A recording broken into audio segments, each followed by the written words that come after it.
L'information sur CamNews 24, mesdames, messieurs, bonsoir. Les titres de l'actualité. Ils rêvaient de quitter le Cameroun à tout prix et à tous les prix.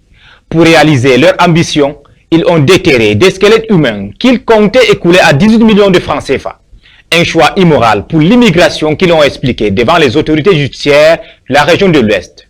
Les détails dans ce journal. Et également, dans cette édition d'information, nous allons parcourir l'axe PK14, PK21, ces tronçons où est situé le campus de l'Université de Douala. Voilà pour les titres.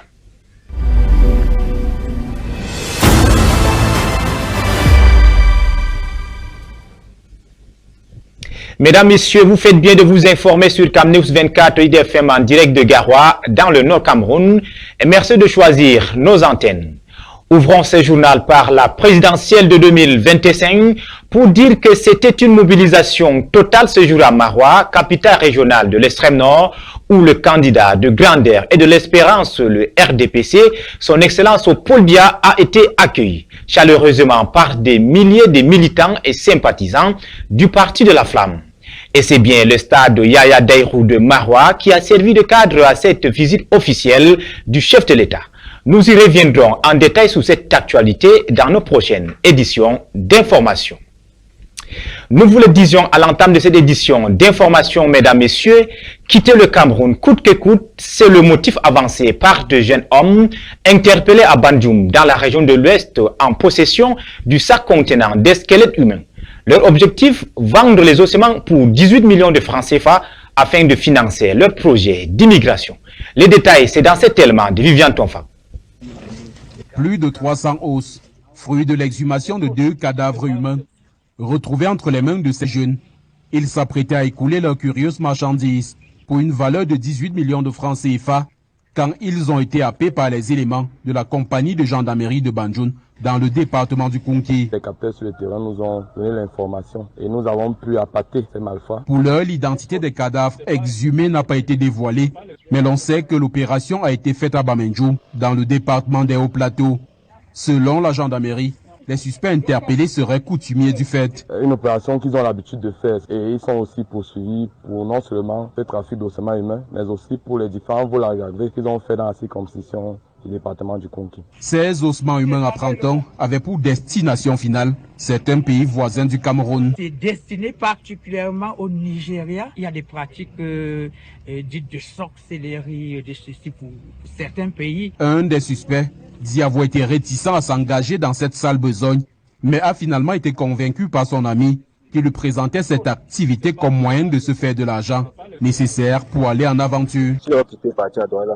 Revenir, il insistait toujours, il ne mettait pas l'impression qu'il a 2 petits qui ont là retiré, que vraiment il faut qu'on cherche le preneur, on prend l'argent, on part en aventure. Le commandant de la Légion de gendarmerie de l'Ouest met en garde les hors-la-loi sur les dispositions prises pour les traquer. Je l'ai dit et je le répète, nous ne légions sur aucun moyen pour traquer cette malfrats dans leur activité illicite, partout où ils se trouvent. Les suspects ont été mis à la disposition des autorités judiciaires compétentes et les recherches se poursuivent, non seulement pour rattraper leurs complices, mais aussi pour retrouver les familles dont les tombes des proches ont été ainsi profanées. Prenons donc la route pour l'extrême nord cette fois-ci pour dire qu'un nouveau souffle urbain anime la ville de Maroua. Jardins publics, électrification, travaux de voiries urbaines et salubrité donnent un visage reluisant au chef-lieu de la région de l'extrême nord. Cette Célestine Ketcha-Courtes, la ministre de l'Habitat et du Développement urbain, vient de visiter toutes ces infrastructures. Marco Blama. Maroua change de visage et prend résolument la voie du développement.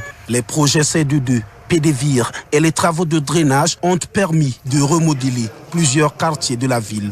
Avant, là, la route est cassée partout, par là.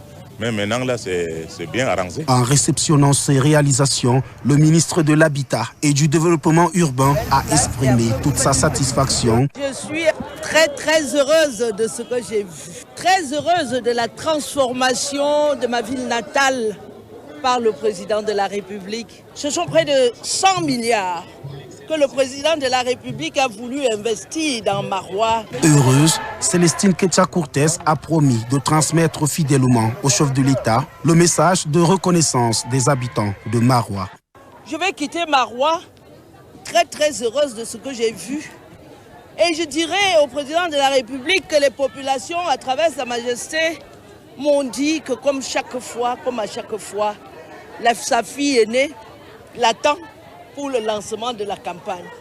Les élus locaux ont réaffirmé l'engagement des populations à soutenir sans réserve le candidat du RDPC lors de l'élection présidentielle du 12 octobre prochain. En clôture de la cérémonie, du matériel agricole a été remis à plusieurs GIC et associations ainsi que des tables bancs aux établissements primaires de la ville. Rendons-nous dans l'arrondissement de Lacto, précisément à Gouna, cette fois-ci dans la région du Nord, où le centre de formation professionnelle de la maison familiale rurale vient de célébrer la sortie de sa première promotion. Entre agriculture, couture, élevage, pisciculture, énergie renouvelable et innovation écologique, ces jeunes tracent désormais leur chemin vers l'autonomie et la réussite. Boubacar Adama. L'histoire s'écrit désormais avec une plume nouvelle, celle de l'espérance, du savoir-faire et de la réussite. Le centre de formation professionnelle de la maison familiale rurale de Gouna, né sous l'arrêté ministériel de 2023, vient de franchir une étape majeure. Le 20 septembre 2025, familles, proches et invités se sont rassemblés pour célébrer la consécration des lauréats de la toute première promotion, sous le regard attentif d'un jury exigeant. Une fierté pour la promotrice, Madame Amina Tundewa, épouse Mohamedou, visionnaire engagé, qui a placé sa confiance dans le dynamisme de M. Nodjigam Azor, chef du centre, afin de relever un défi. Réduire le chômage et promouvoir l'épanouissement en milieu rural. Ici à Gouna, chaque filière incarne une promesse d'avenir. L'agriculture, colonne vertébrale du développement rural, la couture qui allie créativité et débouchés économiques, l'élevage et la pisciculture, piliers de la sécurité alimentaire, les énergies renouvelables, solutions durables face aux défis environnementaux, et l'innovation écologique avec la fabrication de pavés et de charbon vert pour une économie respectueuse de l'environnement. Sous le slogan « Apprendre, c'est faire un pas vers la réussite », le centre de formation trace une voie lumineuse vers l'autonomisation des jeunes et la lutte contre la pauvreté. La cérémonie fut un moment d'émotion, d'unité et de communion, marquant pour toute la localité le départ vers un avenir prometteur. Et déjà, les regards se tournent vers une nouvelle étape. Du 23 au 24 septembre, les lauréats composeront leur certificat de qualification professionnelle à Gouna, gravant ainsi dans la mémoire collective le sceau de l'excellence. Le centre de formation professionnelle de la maison familiale rurale à Gouna ouvre une ère nouvelle où chaque jeune devient artisan de son destin. Santé maternelle et infantile, le gouvernement camerounais a lancé son plan stratégique national de santé de la reproduction maternelle, néonatale et infantile pour la période 2025-2030 visant à réduire les taux de mortalité maternelle et infantile.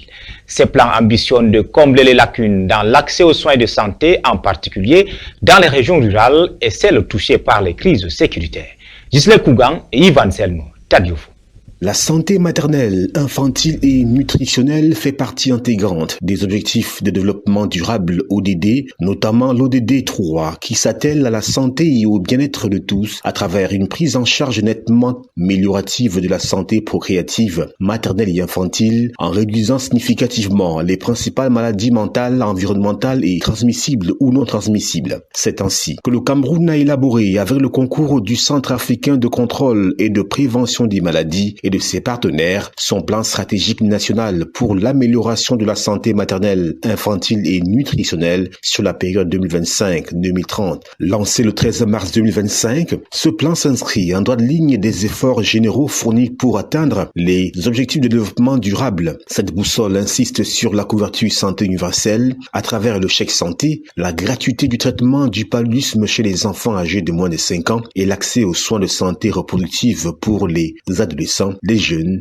et les personnes âgées. Le plan stratégique national met également un point d'honneur sur la nutrition en intégrant des moyens de lutte contre la malnutrition aiguë et chronique et étudie la santé sous l'angle humanitaire, notamment dans les régions du nord-ouest et du sud-ouest où une crise socio-politique sévit depuis fin 2016. Il faut dire que la feuille de route nationale rentre dans une dynamique globale africaine plus vaste destinée à densifier les politiques de santé reproductive sur le continent. Dans cet ordre d'idées, l'Union africaine a entériné une stratégie quinquennale 2022-2026 pour la santé reproductive validée par 42 États membres. Pour rappel, les données du Cameroun affichaient un taux de mortalité maternelle de 438 décès pour 100 000 naissances vivantes en 2020, données en léger recul, soit 406 décès en 2022 d'après la Banque mondiale. Cependant, si les efforts du Cameroun dénotent des progrès, ces chiffres sont encore bien au-dessus de l'ODD 3, dont l'objectif est de faire passer le taux mondial de mortalité maternelle en dessous de 70 pour 100 000 naissances vivantes d'ici 2030. Nous vous l'annoncions en titre, intéressons-nous ce soir à l'axe PK14-PK21. Dans la région du littoral, les populations de l'axe Douala, Bonne-et-Poupa vivent le martyre. Cette tronçon où est situé le campus de l'université de Douala à Lok-Bessou donne des frissons aux étudiants chaque jour. Reportage Florent Zanga. L'image parle d'elle-même. Ils sont étudiants à l'université de Douala, campus de Lok-Bessou. Comme tous les usagers ici, il faut pousser la moto si l'on veut arriver à l'heure. La raison, c'est le mauvais état de cette route qui va de PK14 à PK21. C'est catastrophique parce qu'avec l'état que vous voyez, ce n'est pas du tout facile à l'accès à accéder à son domicile. C'est tellement désagréable pour nous de voir une route qui mène à l'université et qui ne nous honore pas. C'est très pitoyable. Un véritable parcours du combattant, un calvaire pour les usagers. Ici là même pour travailler c'est tout un problème. Arriver même c'est tout un problème. Quand il pleut même c'est très grave.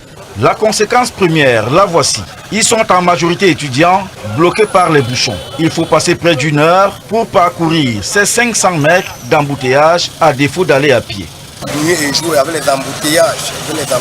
Je suis là depuis 7 heures. Il doit être environ 8h15. Je suis déjà arrêté au campus. L'état de la route ne nous permet pas de trouver la moto aisément. C'est vraiment compliqué, très délicat. Les secousses, les creux, vraiment c'est pas facile. Les fois on programme les cours, regardez à l'heure que j'arrive.